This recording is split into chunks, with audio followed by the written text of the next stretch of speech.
Hi everybody, and welcome to another episode of United Talks podcast. Today, we're going to be doing a match preview for the Europa League game between Manchester United and Rangers at Old Trafford. Now, welcome back once again, and thank you so much for liking, sharing, and subscribing.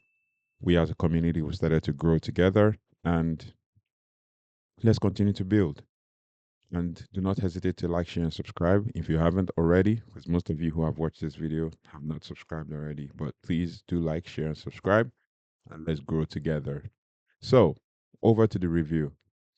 Now, we're diving into this highly anticipated European showdown as Manchester United host Rangers at Old Trafford, and this marks the first competitive meeting between these two British giants in 15 years. I mean, there's a whole lot riding on this game for both sides. For manager Ruben Amorim, with regards to his tactical tweaks, to Rangers' dangerous attacking options. I mean, let's break down everything you would need to know for the game.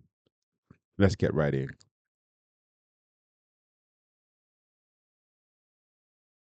First, let's start with form guide. Manchester United's domestic campaign has been rocky this season, but with European matches and games, it's a different story. In Europe, the Red Devils are unbeaten so far with 3 wins and 3 draws out of 6 games played so far. Most recently, Ahmad's double double had powered Manchester United into victory against Pau or PAOK as the case may be, while Rasmus Højlund's heroics helped secure wins against Bodo Glimt and Victoria Pilsen.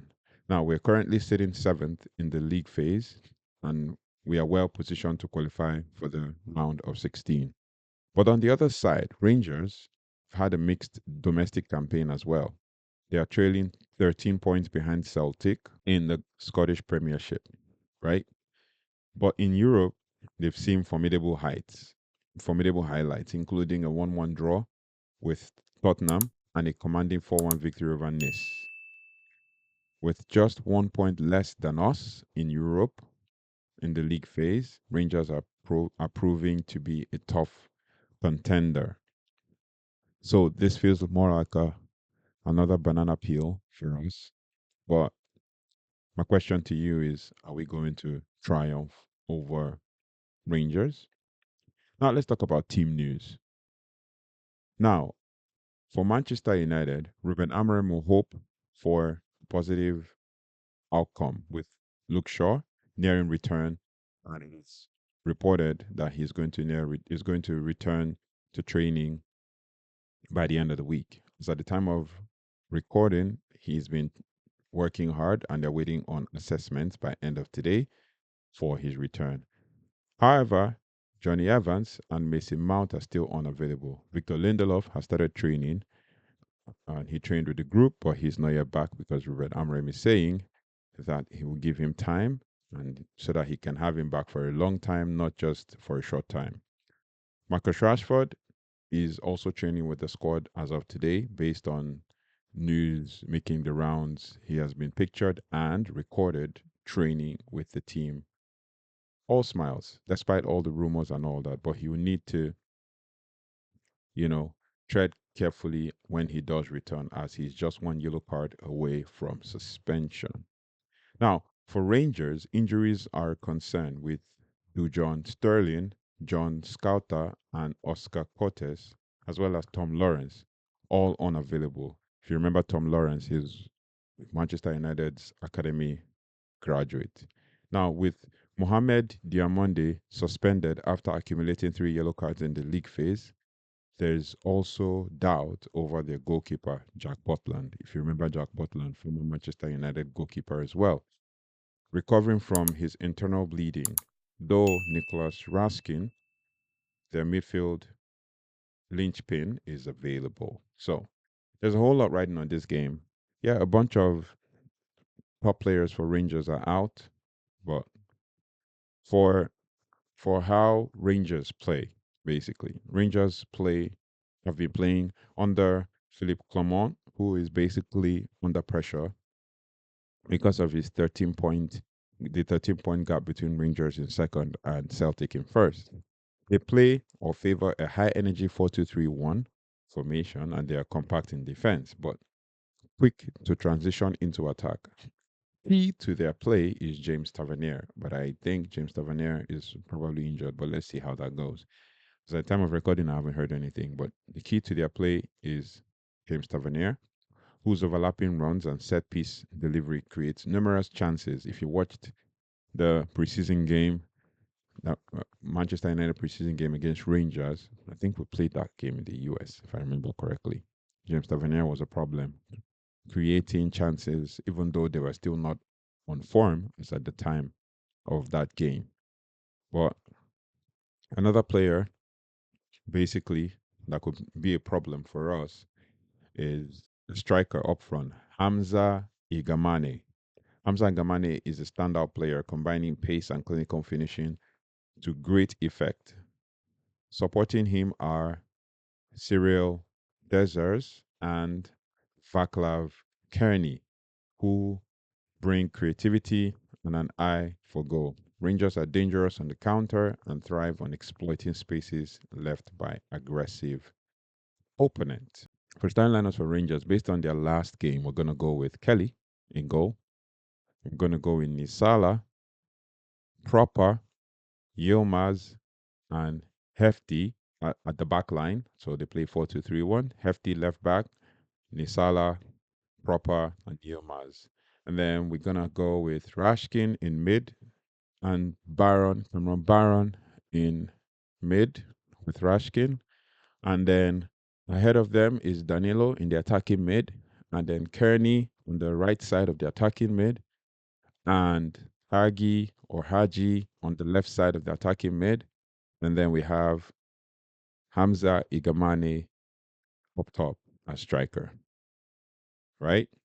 And then for key player for Rangers is Hamza Igamane. He's the danger man, and he's just one goal behind Rasmus Højlund in the competition's scoring charts.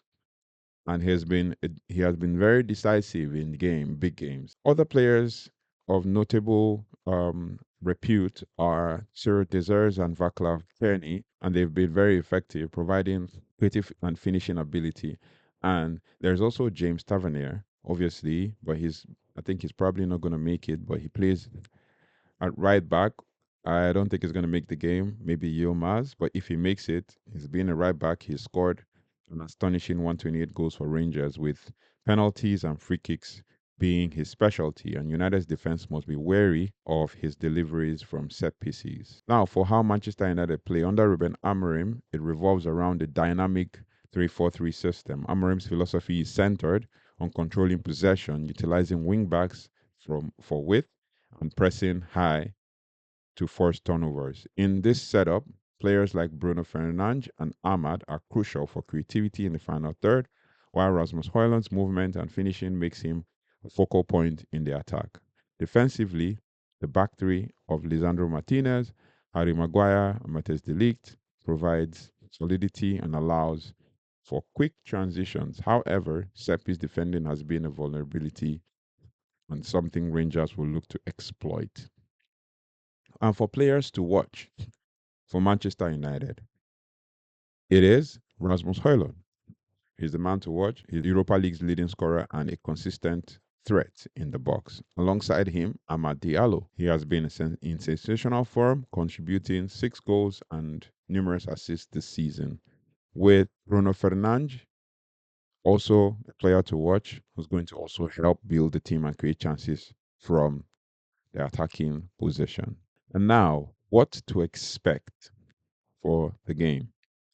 What can we expect from this game? For Manchester United, controlling the midfield would be key, especially with Manuel Ugarte and Kobe Menu.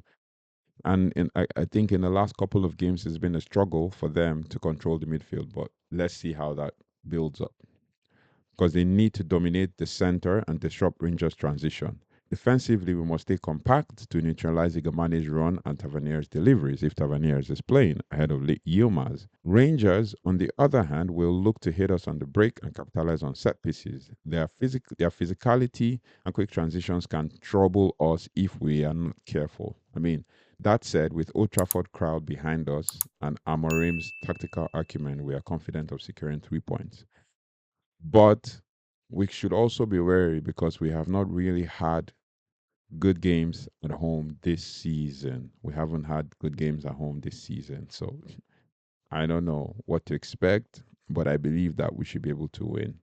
With regards to predicted lineups for Manchester United, I have a feeling that Ruben Amorim will want to use our cup goalkeeper, the person of Altebander. So Altebander starts ahead of Onana, and then we have Harry Maguire, centre back. Martinez back in the lineup after sitting out the last game. Matthias De Ligt on the other side of Maguire.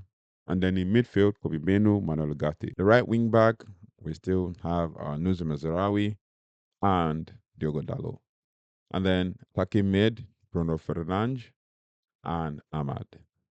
And then up top, go with Rasmus Højlund because he's the ISO scorer and he's been doing so well in Europe. So that is it. And for my prediction to who will win, I think it will be a 2-0 win. 2-0 win. Rangers are going to be a threat, but I think we're going to lock them down. And because of the bollocking that the head coach Ruben Amorim has given them, it will be interesting to see what the players are going to do and if they're going to step up to the plate. So it's going to be a closely contested affair, but I'm backing United to edge this one. I mean, my prediction is 2-0 to Manchester United with Rasmus Højlund and Amad Diallo hopefully on the score sheet as they've always been. What do you think? I mean, drop your predictions in the comments below and let me know. And then if you've enjoyed this preview, please don't forget to smash the like button, subscribe to United Talks. I mean, subscribe to this channel. It's DJ El Pablo 1 for more analysis, match analysis, transfer news, exclusive content. I mean, follow us on social media, Instagram, TikTok, Threads, X, and Facebook at United Talks Pod. I mean, for all your latest updates, also share this video with your with your friends and fellow Reds, and let's get behind the team for this big European night. I am very positive about this. It will be a win, but also it will be a reason for us to know that there is still much work to be done. Until next time, keep the faith and let's build a solid support behind our team. Thank you so much for liking, sharing, and subscribing. If you haven't done so, please like, share, and subscribe. Hit the notification bell so you don't miss out on anything. Take care. Goodbye and God bless.